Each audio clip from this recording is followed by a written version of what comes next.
This broadcast reflects much, but not all, of what it is to be black in many cities in America. The people appearing on this program are residents of South Central Los Angeles. Black on Black aired in 1968 at a time when the country was still in a very tense place. The civil rights movement had made some legal changes over the past decade. However, there were segregation laws that were still being struck down. The Civil Rights Act of 1964 and the Voting Act of 1965 were supposed to open doors that had been closed for generations. But on the ground, many Black Americans were still dealing with segregated housing, aggressive policing, job discrimination, and just inequality overall. By the late 1960s, frustration was truly boiling over. Just 3 years before this documentary aired, the Watts uprising had shook LA. Cities all across the country were experiencing unrest. Trust between the Black communities and the law enforcement was completely strained. Then in April of 1968, the same time that this documentary aired, Dr. Martin Luther King was also assassinated. This sparked an uprising of more than 100 cities in the United States. So when you watch people in this documentary talk about policing, jobs, identity, and just everyday life, you are hearing their words in one of the most turbulent times in American history. What makes Black on Black so extremely powerful is the fact that there is no narrator telling this story. It is everyday Black Americans living their lives in South Central LA. This is in hindsight. This is 1968 in real time. Tobacco Road can be any Black Negro ghetto in America. Whenever a brother leaves one city going to another, well, he's really just going from one ghetto to another in that particular city. He's going to the ghetto, and he knows this. That's where his people are. This is where his intentions are, and this is where he knows he's gonna go, because every city has its own tobacco road. The apartment houses there's a lot of apartment houses. There are even housing projects. There are a lot of housing projects, and the majority of the people are state aid or county or what have you. Very few people own anything. You know, there's very little ownership here on houses. It has a lot of lots, vacant lots, a lot of empty houses, a lot of rundown houses, and the reason why is for the landlords, the landowners are the reasons why. It's not the people, it's the people that own the property just don't care enough to keep the property up. When a house gets real run down, it's usually condemned. It is condemned and boarded up, and eventually it's torn down. After it's torn down, it's just a vacant lot, dirt field, or grass grows, weeds. No one knows who owns the property. The landlords have moved off and just forgotten about it, and it's just there. No one knows who it belongs to. No one cares, really. Whenever white people come down into our community after they have seen a newsreel, or if something big is happening down here, like if they just see a magazine on the ghetto, first thing they do is they'll come down here with their cameras, and this would be more like a Disneyland to them, or a Knoxbury Farm to them. It has a whole lot of railroad tracks. The trains come any hour of the night, anytime they feel like coming. And the community's got so used to seeing the railroad tracks and the trains that they forget they're even there. Industry is just run over it. It has a lot of industry, but the profits of the industry do not go into the community. The ghetto has more liquor stores than they have Baptist churches. There's a liquor store on every corner in the ghetto practically, and the liquor stores inflict the greatest amount of pain to the community. Whenever I leave the ghetto and I go into Hollywood or some other white town that's around, I feel like I'm out of my world. I feel very lonesome. feel like I'm the only black person alive. I feel like it's another world. You know, I don't see the things that I'm accustomed to. I don't see the things that, it's just like I'm just a newborn person in another world. But when I'm coming back on the freeway, if I'm on the freeway and I'm coming back to the ghetto, I get off the Santa Monica Freeway and onto the harbor. When I get onto the harbor freeway, my eyes are steady toward the ghetto. There's nothing in my mind but home. That's all. There's nothing there but home. And when I feel myself coming back to the ghetto, or when I feel like I'm in the ghetto, or I'm on the outskirts of the ghetto, I get a very warm feeling. I feel secure. I feel safe. I feel like I'm wanted again. I feel like I'm back where I belong, back with my people. A person can be proud to be black. To me, black is a beautiful color. And within this black, you have so many different groovy shades, you know, of brown and tans and what have you. Black people have finally come about this means of being proud to be black, a feeling of being righteous black. The word black itself has become an upstanding word, and we accept it now, the word black. As of one time, we didn't accept black because white America made everything black seem foul, you know. Black angels, black lies, everything black to us was, you know, it was taboo, it was no good. But now we have become, gained knowledge of ourselves, and black is part of us. This is known as identity, being identified as black. This is the reasons for the naturals and the Afro-American styles that we have picked up and that we have gained knowledge of. Was our customs. And to identify with oneself, he must be known as black. You are black. You are a black man. You are a black woman. You are a black child. It's no, well, that's the trouble with black people. They don't know who they are, you know. And so, but black is all black people. The word black.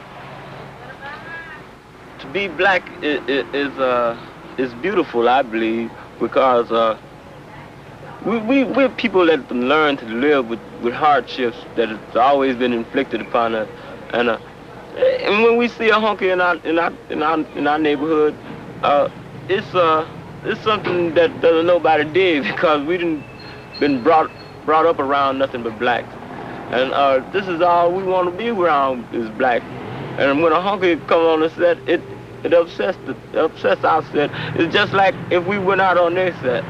When we get out there around a bunch of honkies, we feel lost, man. We feel like we're the only person in the world.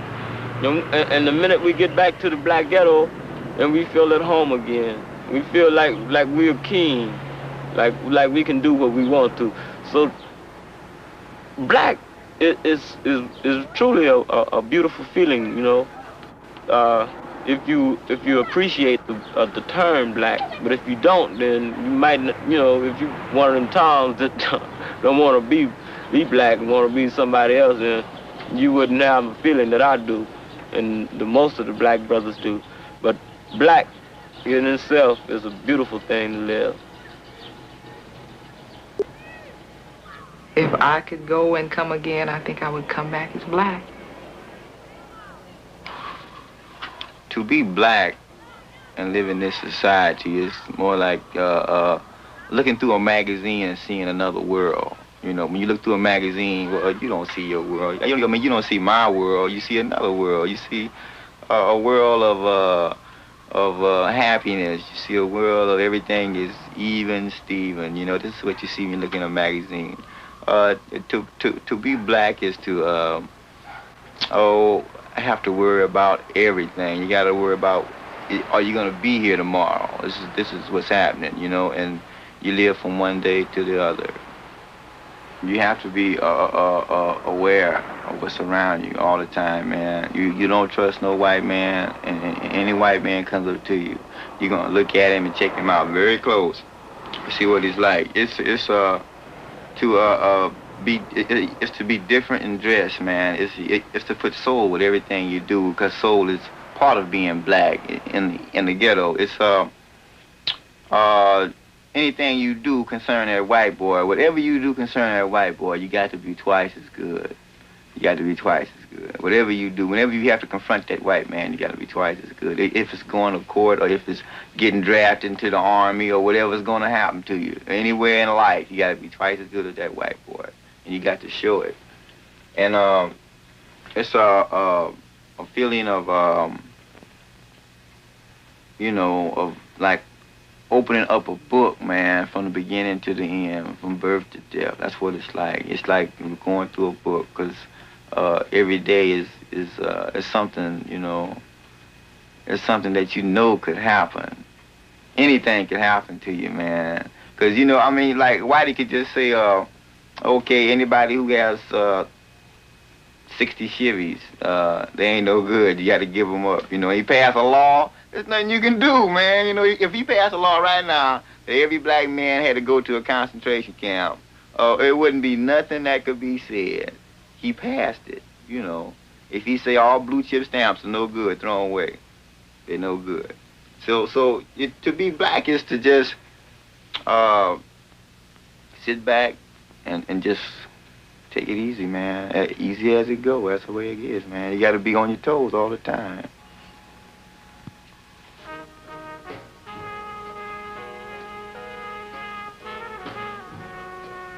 Whenever I look around my room, I see things that I like, things that are part of my world, my bag, the way I believe, you know. And everything up there plays, you know, a part. Everything up there plays a part. Everything you see in my room plays a part of my world. It's what I like and what I like to do and how I believe. And even the clothing or the shoes you happen to see or whatever, if it's just a little piece of paper with a phone number on it, it all is, it's my world. When I walk into that room, I walk into another world. When I walk into my room, I walk into what I believe, and I feel very comfortable there. And I feel like I can close my eyes and don't have to look over my shoulder. I don't have any pictures of any particular young lady or anything like that. I have a young lady up, and she's a black woman that was in Playboy, and she's the only black woman Playboy has ever had. I have a picture of me when I was a baby, and the reason I have that picture of me is because I love me, and this is the only thing I righteous own, or something that I can rightly say is mine, and that's my life. And this is me from the get-go, from the start, me. This is the original me.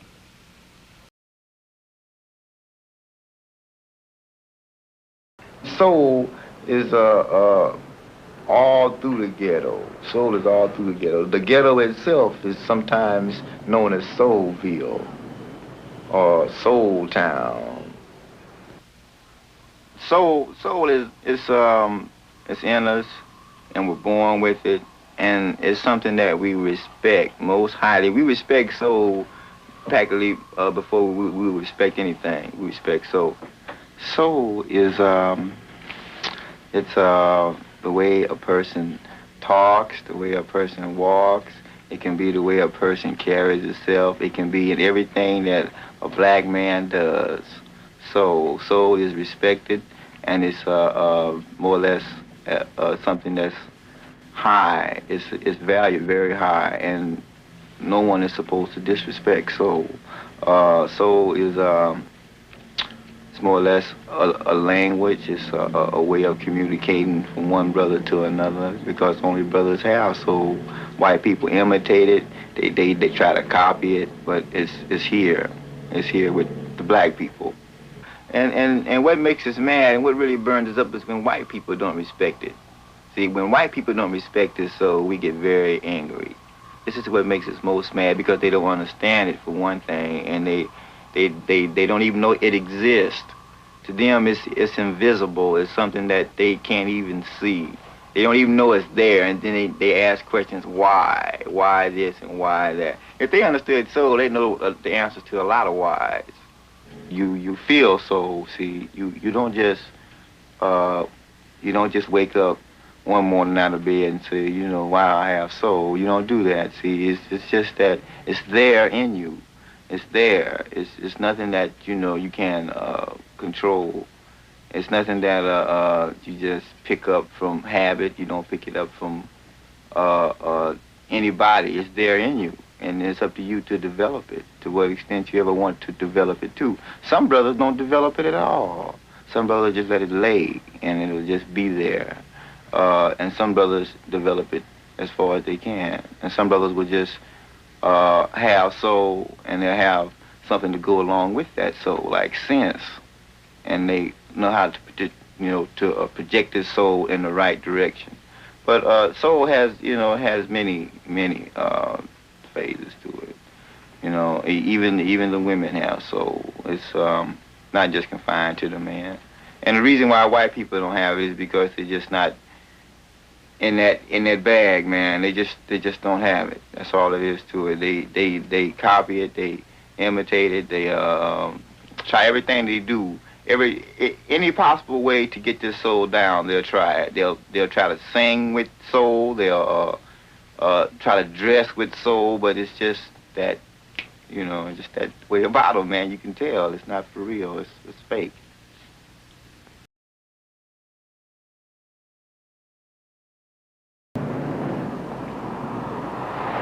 So-called Negroes, whatever you want to call them. Their main trouble is that they don't know who they are. See, this is what one of the main troubles are. They don't know who they are. They have been split up into so many different races, and they've been called so many names. The older generation, they don't know who they are. They don't identify with themselves whatsoever, and they're lost.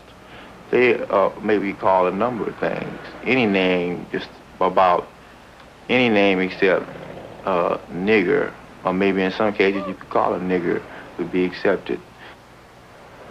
Colored, well, colored, it gives me the impression that this white man was just trying to, you know, hang a tag on us, man, because when you look at something and you say it's colored, that means it's filled in with something. It's you know, it's not the original thing, and it's just been filled in like somebody's been drinking chocolate milk or something, you know, colored. The younger generation only accepts one, and that's black. That's identifying with oneself, with one's people.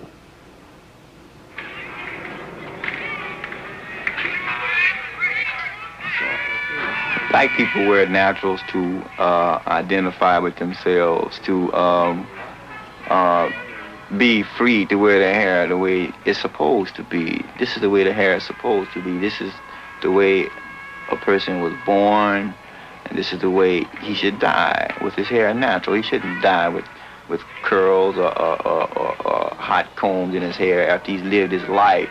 His hair has never been natural. His hair has never been original, the way it was when he was born. When a black baby is born, his hair is not pressed, it's not curled, it's natural, it's like it's supposed to be. And this is the way a person should end his life, with his true identity of knowing who he is. There has been a time when the so-called Negro was ashamed of the way he looked, and he used every method in the books to try to emulate the whites. They straightened their hair, they processed it, they used various creams, and they did every possible way to eradicate the original style and his original customs. And it got a certain awareness lately, possibly since the riot in '65 that started somewhere in this vicinity. There's a certain awareness that has come upon the black man, or the Negro, whichever is preferred. I'm proud of the way I look, and I'm going to be who I am regardless. And my hair is my business, and I like the way I look, and we've done everything to beautify it. The natural is a style that is strictly Negroid style. And it's the hair that makes a difference. That's the one thing that we have that other people can't have like. So we're going to justify our cause and be proud of who we are and how we wear our hair and the style to do everything we can to beautify it. There's several types of naturals. There's excessively long, referred to as the Africanoid natural. There's the Americanized naturals. There's a moderate natural. And the natural in between, the guy wears his hair at any length that he wants as long as it's kept clean and it's not slicked down or processed. And kept clean and well-groomed. You can wear short natural, even down to a Quo Vadis style. That's where it's excessively close to show the complete shape of the head. But the main feature about a natural is cleanliness. It radiates a certain desire to want to be clean.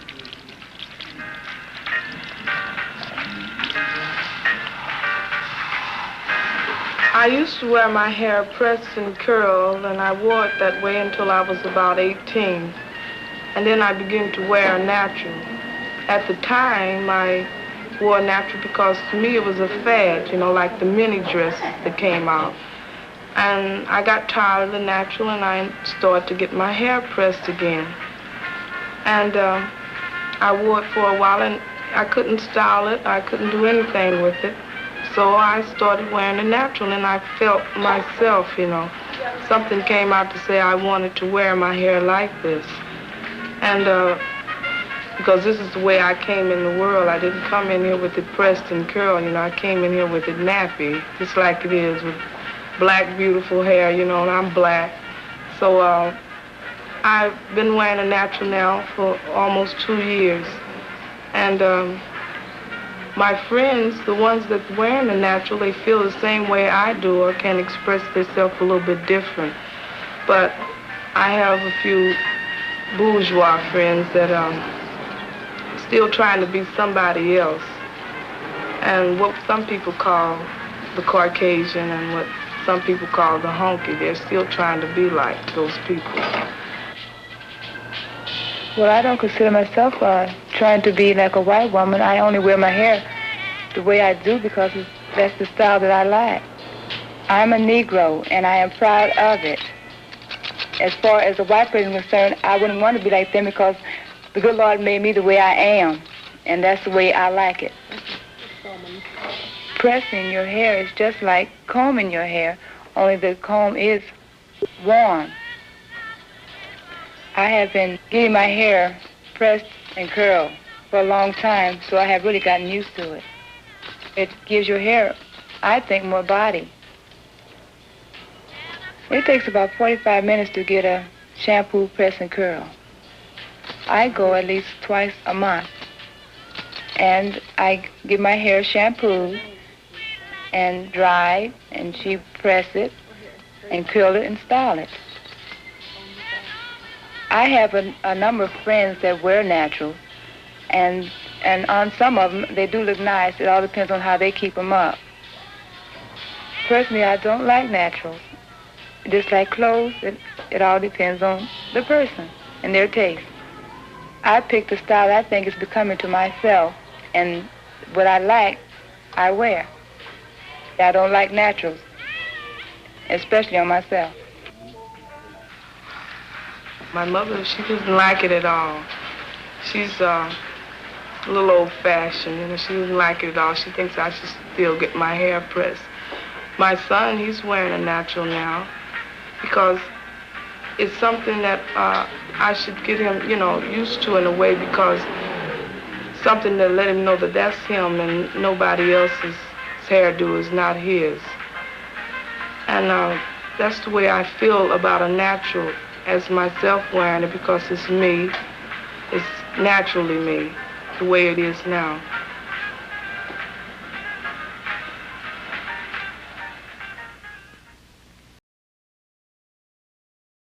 Negroes have had to do with what they've had so long, till I think they have, it's just part of their cooking, where they've always had to improvise. A Pacific soul food dinner chitlins, hog maws, black-eyed peas, mustard greens, okra, and cornbread. A very large glass of milk. Dessert, a very large piece of peach cobbler.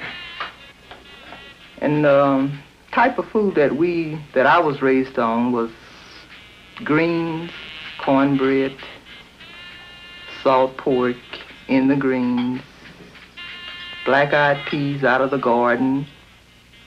Well, all the vegetables come out of the garden. And children's in the wintertime when they would kill hogs, backbones, and baked sweet potatoes.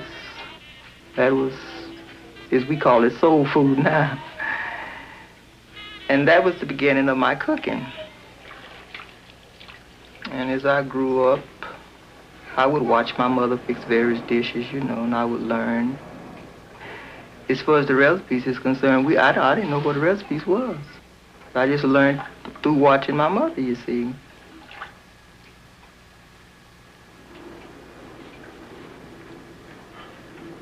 The greens are grown wild. You have wild greens, you have mustard greens, you have different varieties of greens, and all of these had to be determined which were good and which ones were not good. Sweet potato pies, rice pudding, peach cobbler, all these things were not even thought of by white people until black people came along and took these things and made delicacies out of them. Say if a slave was in the field and he ran across a field of, say, sweet potatoes, he would look at this and he would wonder if he could eat it, because after all, he got the leftovers. And when he looked at this sweet potato, he would probably say, well, I could take this home and try to make something out of it. After 400 years of experimenting with a sweet potato, naturally you're going to come out with something. And this is what happened.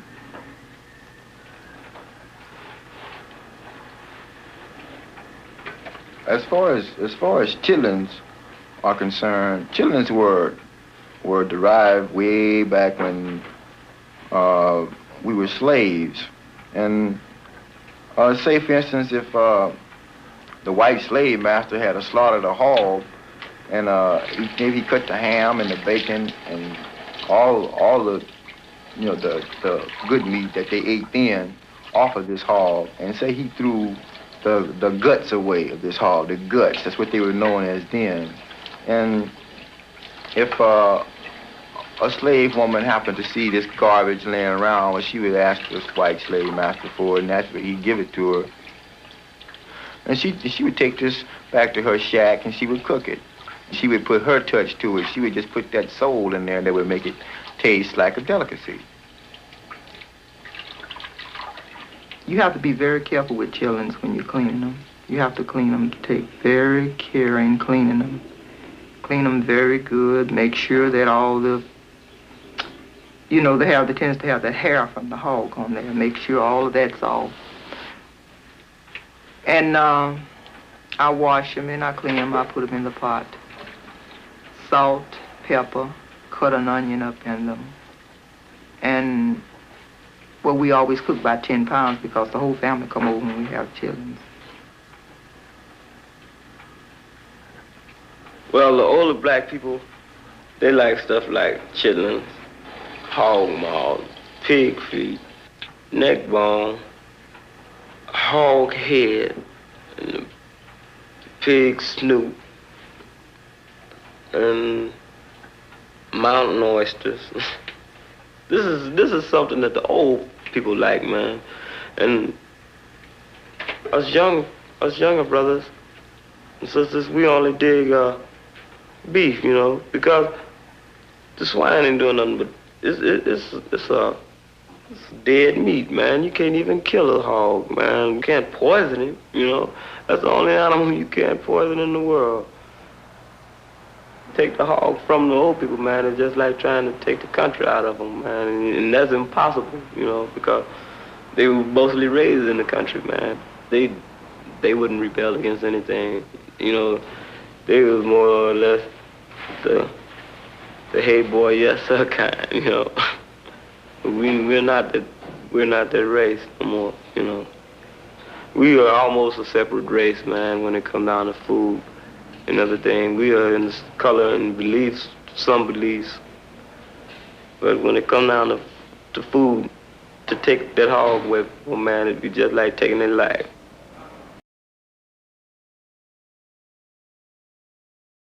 I go to the white neighborhood to do most of my shopping now, because I find out that in the black community, the vegetables, the fruits, and even the canned goods is much different than what they are in the white neighborhood. In the white neighborhood, the vegetables are fresh, crisp, nice. In the black neighborhood, they are dry, they are not fresh. The canned goods are bent. All soul food is high in our neighborhood because that's why most people buy it. But I don't buy it because I like to save money. I like to know where mine's going. Say, for instance, I buy a pound or two of soul food, say a batch of chitlins, 10 pounds. And maybe in here they're not real good. And then I don't buy anymore. Once I get bit, I don't buy anything else. I go out of the neighborhood. We get in an old car and we tick way out somewhere where we can find something that's a better quality of food. Some of the cans in the black community are rusty. You don't find that in the white community. The meats in the black community, the prices are high. The meats are not fresh. And the quality is, they put so much in a package until you're not really able to buy what you want. You have to buy a large amount in order to even buy the meat in the black community. Now, for instance, a merchant in this neighborhood will sell a product maybe for a dime or a nickel more in the Negro neighborhood, where in the white community, he'll sell it for a nickel or a dime less. And this, I do know for a fact, is true. For instance, if there's a piece of furniture and that the low-income family have loaned for, and suddenly someone comes along and say, well, now, I'll fix it where you can get it. So you give me 10 blue chip stamp books, and we'll call that the down payment. Well, the average family has 10 blue chip stamp books because he gets stamps everywhere. So he'll just turn in this 10 blue chip stamp books, and then you take the next 5 years trying to pay for a $25 piece of furniture. So economically, this is the same situation. I'll see to it, the attitude is I'll see to it that you don't get out of debt. So if I can't get you in the cotton field, I'll get you in the furniture store. And it's one reason I'll say why the white man is a snake in the grass. The white man will train you for any kind of job that he wants you to do. He'll train you for any kind of job that the white woman or man will not do. I don't care what it is that the white person won't do. If the black person don't know how to do it, the white man is willing to train you, no matter how much time, how much money he have to spend to do it, because he know the white man or woman is not going to come in there and do it. But he won't train you for the better jobs. He'll save his better jobs, his best paying jobs, for the white. Well, I know I've had jobs in different places before I started working where I'm working at now, and I had asked my boss once. I was working in a lending supply, and I asked my manager, could I go in the office? And he said, well, I'll see, you know. So I said, okay, fine. He said, so later on, I asked him again about the job. So he said, well, they didn't have any openings in the office. So this was fine, which I knew was wrong because that's why I had asked for the job. I knew it was an opening there. So a few days later, here is this old white girl. Her hair is straight. Personally, if I had a business, she couldn't even enter the door if it was left up to me. So she gets the job. So the white man, he feels as though he would rather have a white woman, regardless of what she looks like, whether she's ugly or fat or skinny, whatever. He'd rather have her because she's white than to hire a decent, clean, intelligent Negro girl. I finished high school at the age of 17. And at this time, I was qualified, so I thought, for a job in the world. So at this particular time, I had saw the job, and I went down to apply for it. So when I got there, I passed the physical and the written examination. So the guy, after he couldn't find anything wrong with my test, he tells me, he says, well, I don't think that you would enjoy working in this office where they're all white people. And this experience hit me with such a blow, because at 17, I'm thinking the world is in the palm of my hand, you know. So I don't remember till the day how I left that office. It hit me with just that hard of a blow. I go, and when I do come to my senses, I'm sitting on the bus stop. And the guy on the bus opens the door, and he says, lady, what's wrong with you? It was just that obvious that something had really upsetted me, you know.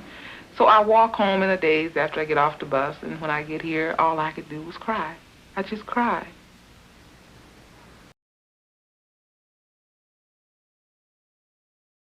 If you don't have a car, you can't even begin to move. You have to have an automobile before you can even think about getting to a job, or getting to find a job, or getting anywhere in town. A car is practically mandatory. You have to have transportation. And a fellow will, if his car breaks down on him, well, he doesn't have any money to put it in the shop or anything. So what he has to do what we call a shade tree mechanic. A shade tree mechanic is a mechanic that doesn't have anything but a pair of pliers, a 9/16 and a screwdriver, and maybe a coat hanger to wire anything up that happens to be loose. A car is something that you can just buy on any used car lot. A car is a common car off the assembly line, but this is not considered as a ride. A ride is something luxurious. Whenever a black man has a ride, he has, more or less, say, just what the word says, a ride. He doesn't have to get up under the hood and mess with the distributor or the carburetor. He doesn't have to do nothing but put gas in it and ride. A ride would be a new car, a 68 Eldorado, a 68 Riviera, or something of that nature. It wouldn't be no junk, and it wouldn't be nothing that was way back. It wouldn't be no more than 2 or 3 years off. It would be something new. All he has to do is get in there and turn the key. And when he goes down the street, he doesn't feel a bump in the road. Everything is smooth, smooth, smooth. The younger generation figures that they ought to be able to put their car the way they want to put it. This is the generation that's more demanding, and figures they ought to govern themselves instead of this white society governing them. Their cars are low. They're mostly, in the younger generation, they're mostly teenagers, your low riders. This car is different. This car is different because it's low. And maybe it may have some different color paint job, some flashy paint job. He's distinguished from everybody else. He's noticeable. So he catches a lot of harassment by the police, but the white boys can low ride all day long, all of them down the street, and the police won't say nothing. But when the police comes into the ghetto and sees the low rider, it's always a ticket. It is hard to keep your license because you're watched so closely by the police. And anything that you happen to do, the police is right there looking at it. This is where most of the laws are broken, because on account of economic reasons why they're broken. They're not broken because the people out in the community want to break them. A guy can't come out and he can't say, I can do this and I can do that. No, he got to, John crank his car up out there across the street tomorrow morning, it might smoke like hell. It might have one wheel and one wheel off and one wheel on, but John gonna try to go to work in that car anyhow. Then he drives down the corner, and first thing he do, LAPD busted. Why? Because John got one wheel off and one wheel on. But they would stop and think how much money John making. John making $1.25, $1.50, $1.60 an hour. So how can John afford to put a tire on the car? How can John afford to get a better car? It's almost impossible to go without getting a ticket in our community, because the police harass us so much till they find something, They'll pull us over there, check our brakes. They check our tires. They'll see if we're too low. They'll check our windshield wipers and things, and brake lights, and then they check our dimmer switch to see if our bright lights and things work like that. Any kind of hazard, man, anything they can to give us a ticket. When a cop stops you, he's going to check you out for warrants. If there are no warrants, he's going to come back to your car. He's going to check out everything on that car. If he can't find anything in that aspect of the car, and there's no warrants and there's nothing wrong with you, you're not wanted for anything, everything is clean, he's going to be very upset. The majority of us brothers do have records, man, because we get picked up on the weekend, we go to jail, and we might have a job, man. And they'll release you anytime they want to on Monday, man. They release you Monday morning or Monday night. It doesn't make a difference. And when you go back to tell your boss, he asks you where you been, you know, you got a job to do, you know. And you go back and tell him you've been incarcerated for the weekend, and the first thing you do is wonder why and lay you off, and then the next thing you know, you don't have a job. You don't have a job, you're not working nowhere. And then there you are, back on the streets again. You got to do something. A black man is forever looking over his shoulder, because practically anything we do is considered wrong in the police's point of view. So we have to watch ourselves very carefully. Whenever I see a police car, I get that feeling of defense or self-defense. The feeling I get. I feel like that is the enemy. That is the one who inflicts the pain.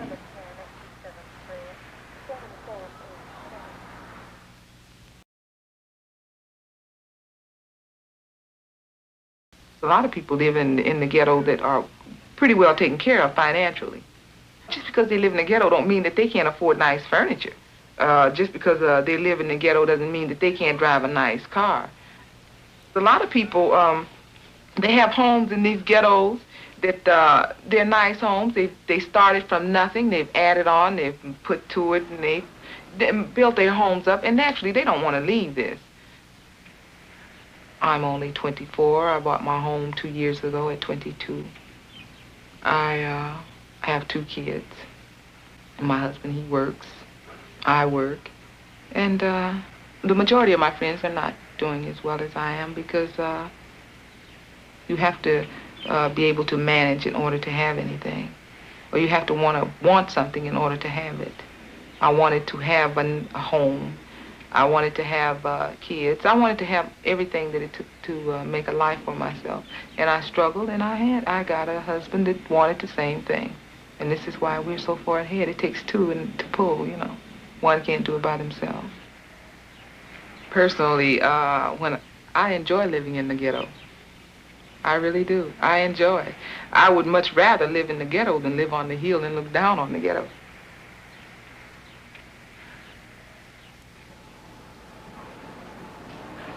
I moved in the project because the house that I was living in wasn't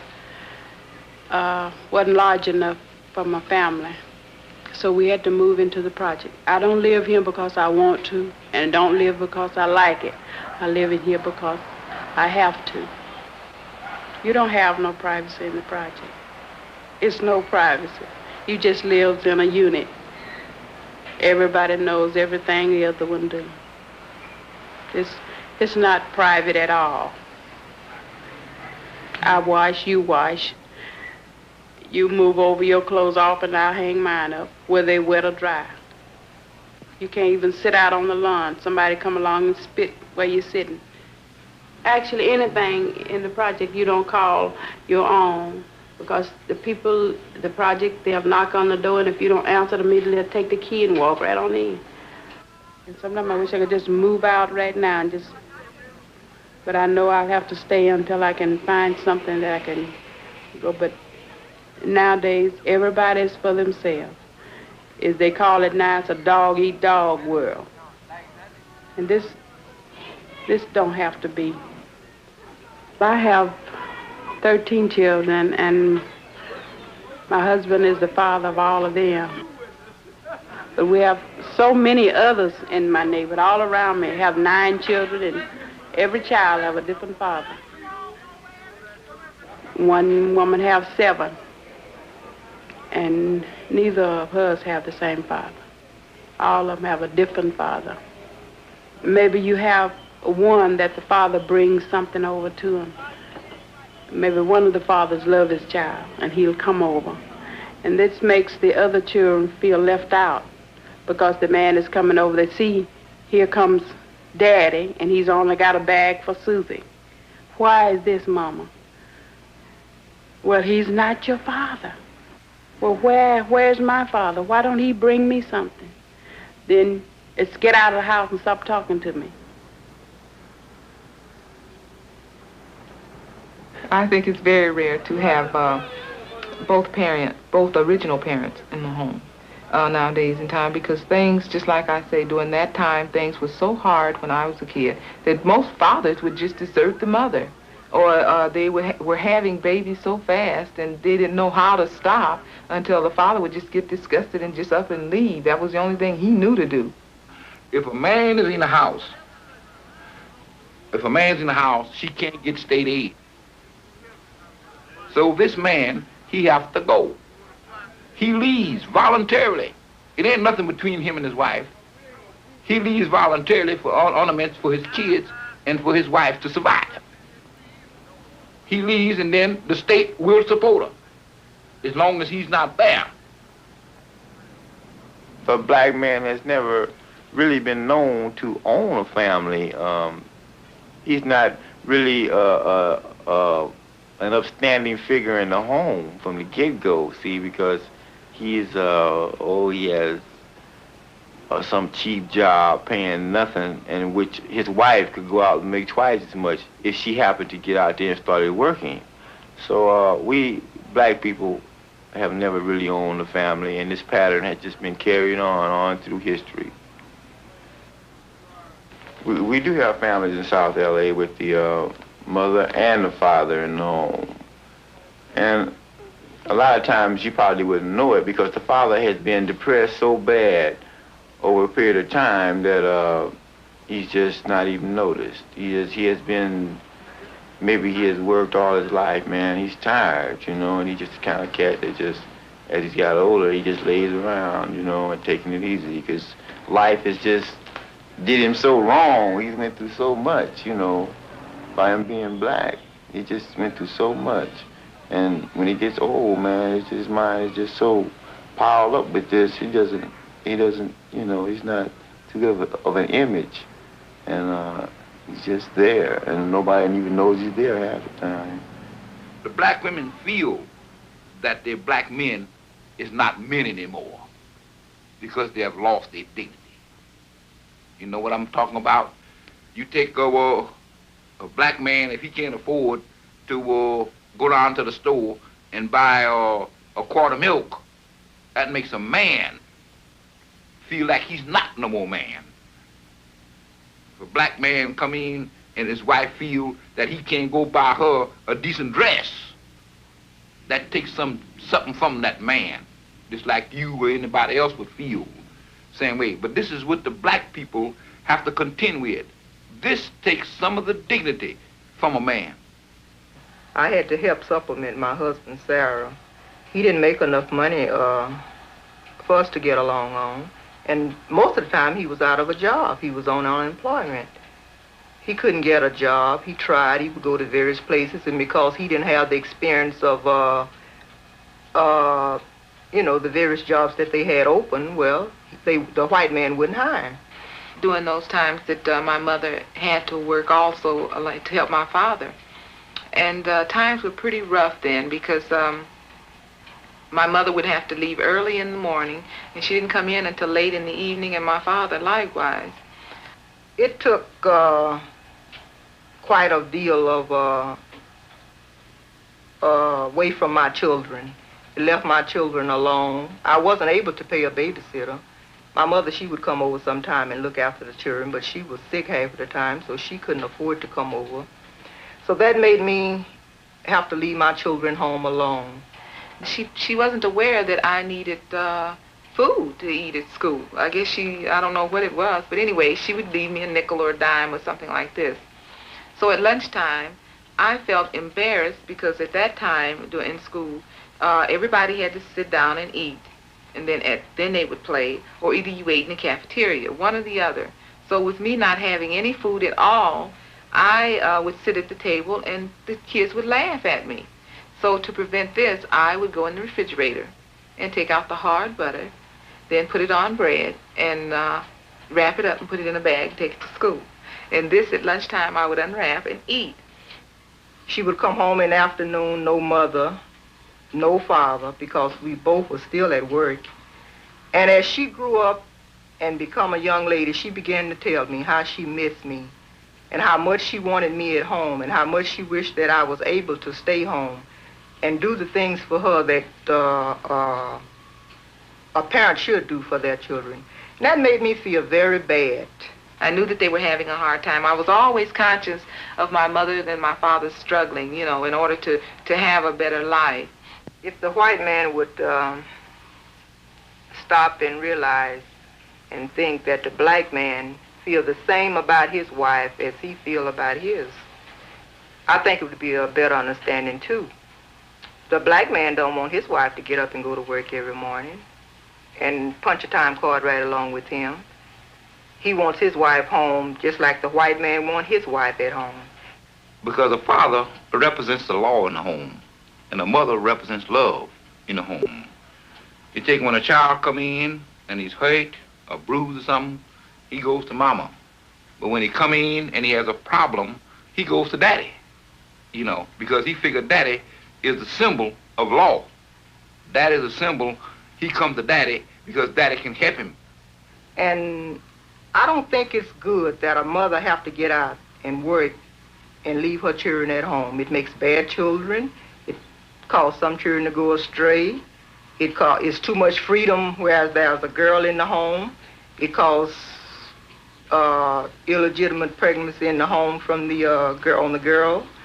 And just any number of things that it causes when a parent have to go out and leave her children at home by themselves.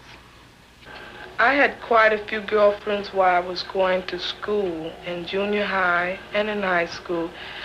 Get pregnant and have to drop out of school a few weeks or maybe a month before graduation, or either they get pregnant and don't even go back to school because once they have a baby, they feel that they're grown. Either they feel that they're grown or they feel that they don't have the time to get back to school and try to learn something.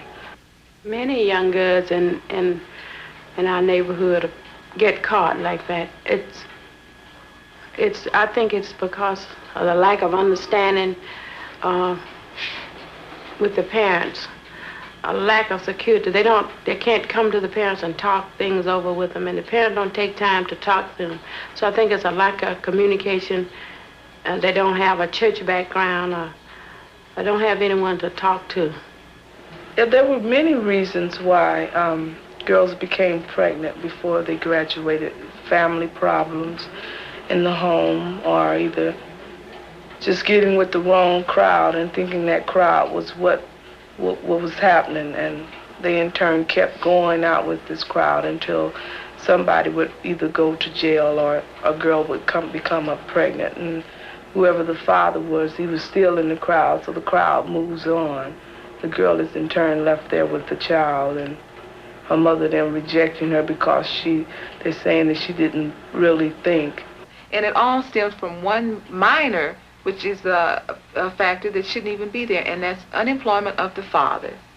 And this, in turn, brings on all of this other, well, shall we say, disease or infection that inhabits the Negro community. This is all just from that the white man won't employ the Negro. And all he wants is a decent living, even if it's cleaning floors. He wants just to make an honest dollar, which is awfully hard to do.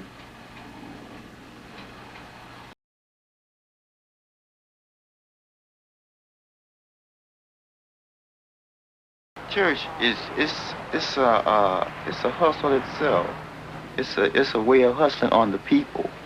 In fact, it's a damn good hustle, you know. And as a matter of fact, it might even be the biggest hustle of all. If you find a Baptist minister that's just starting out with anything and serve as a church, let him tell you any place is God's house. Any house is God's house. So a church can be anything, but it just so happens that they went on a main street maybe, or a main street where there once was a store and there isn't a store anymore. Well, they can lease this building out and it can become a church with a few changes and add a cross to it and put the name up and you have a church. Let everybody say the Lord. The Lord is blessing who? Is blessing me. When? Right now. Thank you, Jesus. Thank you, Jesus. Thank you, Jesus. Everybody looking so ready today, so exuberant and so exultant. Oh, praise the Lord. I just can't quite get over this after such a short time. Oh, praise the Lord. Let everybody say, praise the Lord. One more time, say, praise the Lord. Thank you, Jesus.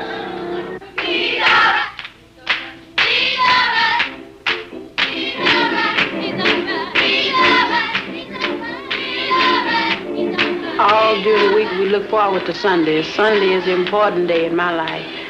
And I stay at church all day long from 9:30 until around 3, and then come back and go back at 6:30 until around 11.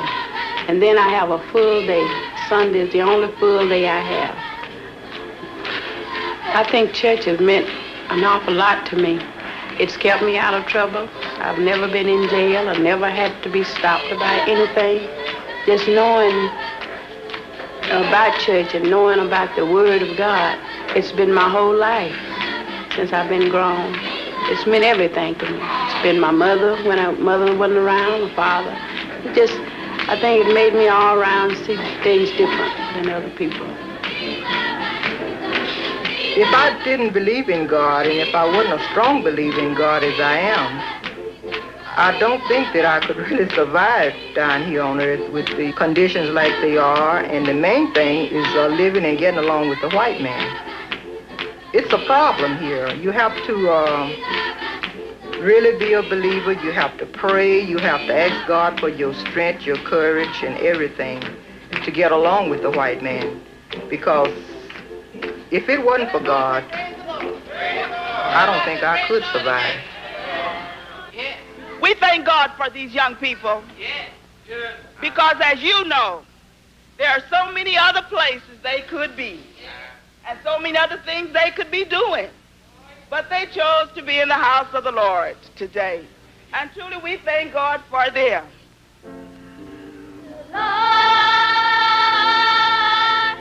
It's blessing me right now.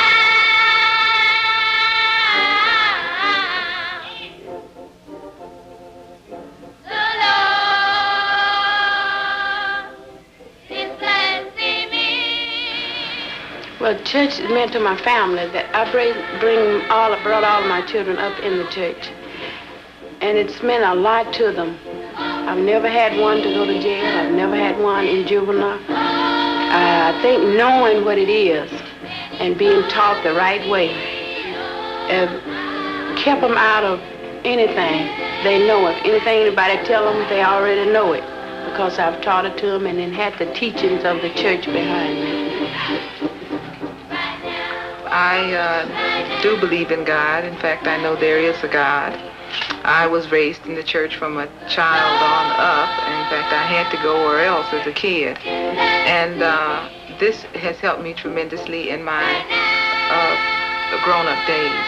And it also helped me to understand that the white man, because if without the church, I don't think I'd be able to sit and understand his ways and understand his actions.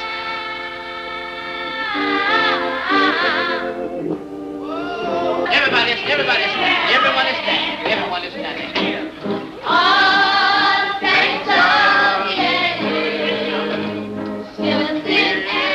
When I was little, my mother sent me to church.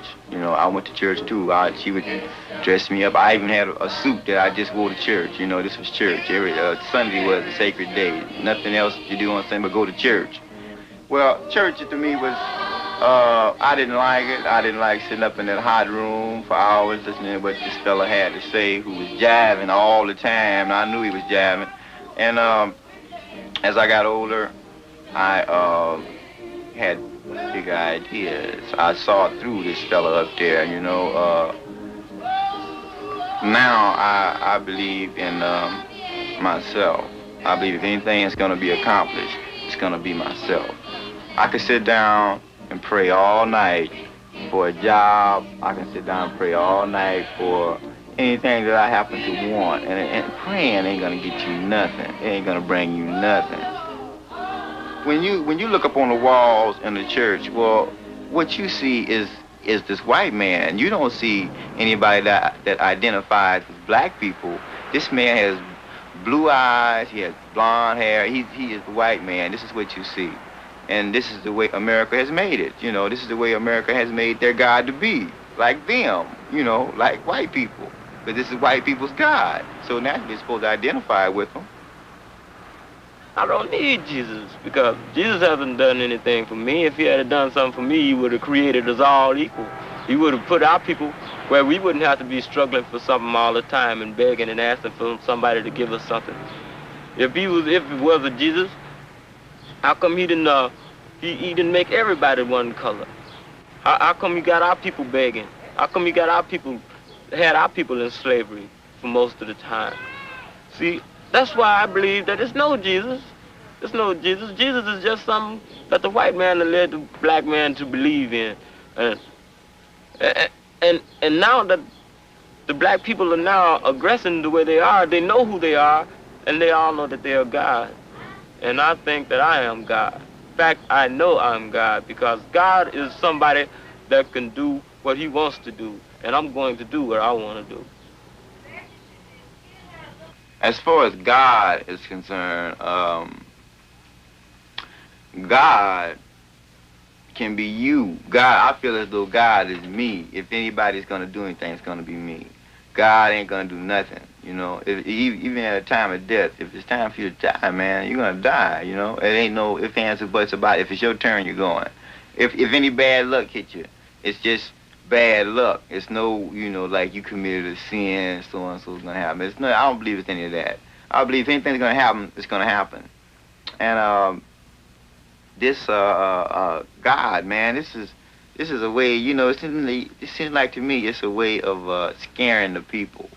You know, if you tell somebody, you know, well, look here, you do wrong, you're gonna die, you're gonna burn forever. You know, this cat gonna think, I don't want to burn forever. You know, and he's gonna believe in this God, man. It's, you know, it's a way of just taking a person's mind, man, and doing things to it, you know. And I just don't believe in no God. I think if anything's going to happen, if any wheels are going to turn, or if I'm going to move up in a position in life, I'm going to do it myself.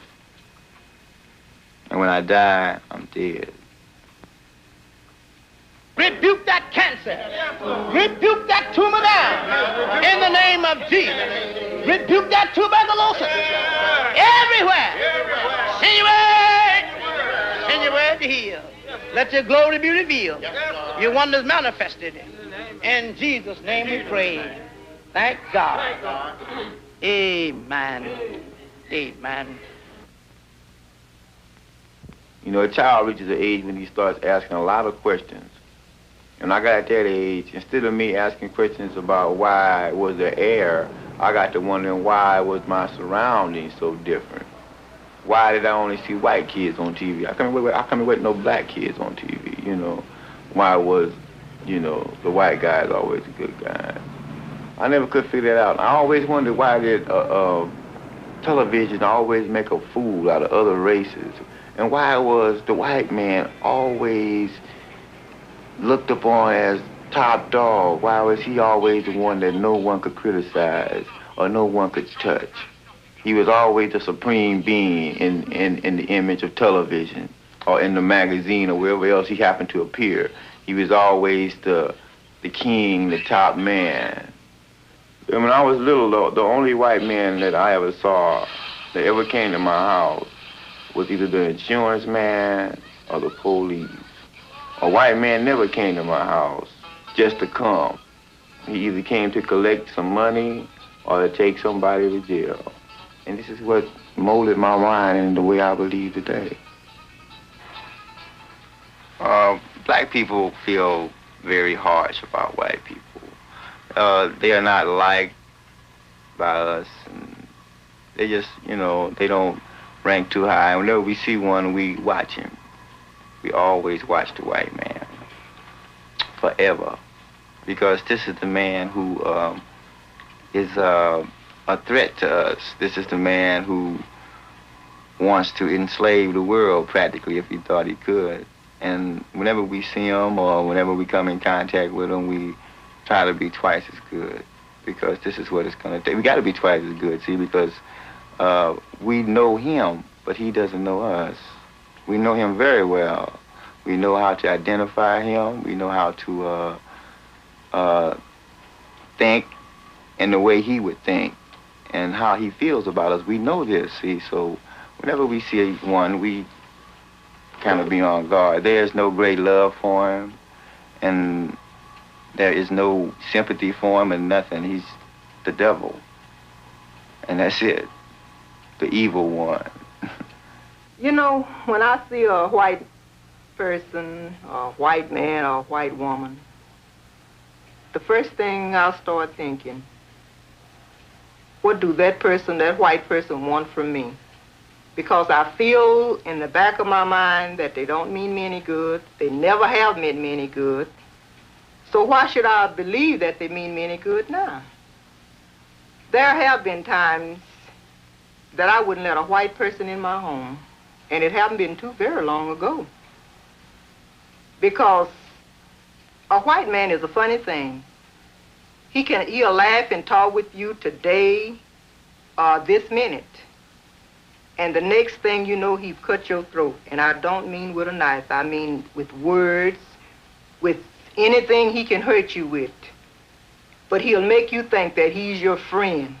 And that all the while he's trying to make you believe that he's your friend. He's the worst enemy you could have. We done took so much from the white man till now that we feel that it's got to be a change. So we always had to be on the end of asking. So now we're going to take if we can't get. We didn't ask long enough. My generation is fed up with it. I mean, what good is it to be a man if you got to beg for something? You know, if you're a man, you're supposed to go out and get it. And so I feel that we'll go out and get it. If we have to fight to do it, we're going to do it. And if it take giving up my life for my people, I'll do it. Because we don't have anything to lose from the get-go. We black, we ain't never had nothing, and never will have nothing. So if it calls for my life, then I'm willing to give it up. It's time for the black man to try and better their condition and show the white man that they are it's just as much as the white man, and that they can get as far as the white man if given the opportunity, but not in a violent way.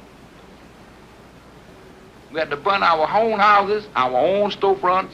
We had to burn down our own neighborhood, in other words, to get the white people, the majority of the white power structure, to pay attention to what we was after. All right, we got some attention. I agree, we got some attention. But the next time, it's going to be the white people that's going to be burnt down.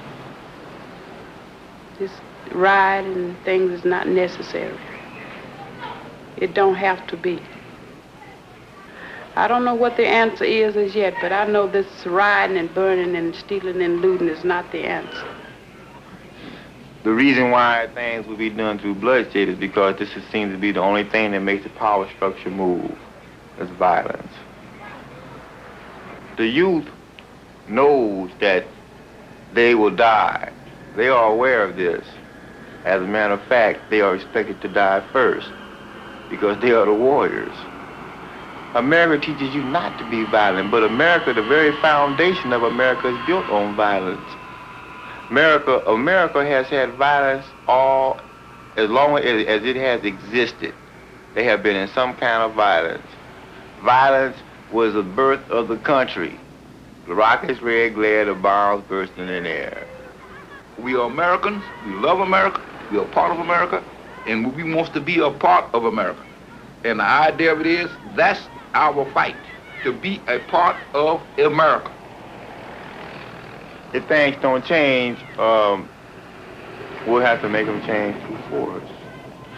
And this is the belief that black people have, the younger generation has. It's not going to be anything where this is the good white boy and this is the bad white boy. It's going to be more or less white against black. No ifs, ands, and buts about it. Black on Black is more than 50 years old, but a lot of what you heard in this documentary is still prevalent to modern ears. The details may have changed, the technology most certainly has, but many of the core conversations, identity, policing, discrimination, economics, culture, are all part of national discussion. That's what makes this documentary worth revisiting even 50 years later. It's not just history, it is a time capsule of how people on the ground explained their lives, their identity, and exactly what they were going through in 1968 in their own words, unfiltered.